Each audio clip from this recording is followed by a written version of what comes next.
Adventure पार्कचं उद्घाटन झालेलं आहे. नेमकं जळगावकरांना आपण काय मेजवानी देणार आहोत? ॲडव्हेंचर पार्क हा एक थीम पार्क सारखा आम्ही बनवलेला आहे, जिथं 1 वर्षापासून 80 वर्षापर्यंत सगळ्यांसाठी काही ना काही आहेतच. आम्ही इथं ट्रॅम्पोलिन पार्क, तसंच soft play park, VR games आणि रेस्टॉरंट, प्युअर व्हेज रेस्टॉरंट, ज्यात कॉन्टिनेंटल हे सगळं येतील असं आम्ही ठेवलेलं आहे. आणि ट्रॅम्पोलिन पार्क असं म्हणतात की it is very good form of exercise itself.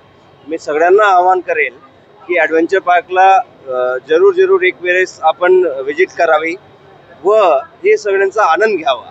किती लोकांची या ठिकाणी व्यवस्था होणार आहे? खेळण्याच्या ठिकाणी पण किती लोकांची व्यवस्था आणि रेस्टॉरंटमध्ये पण? खेळण्यासाठी अराउंड 125 ते 150 लोकांची व्यवस्था आहे.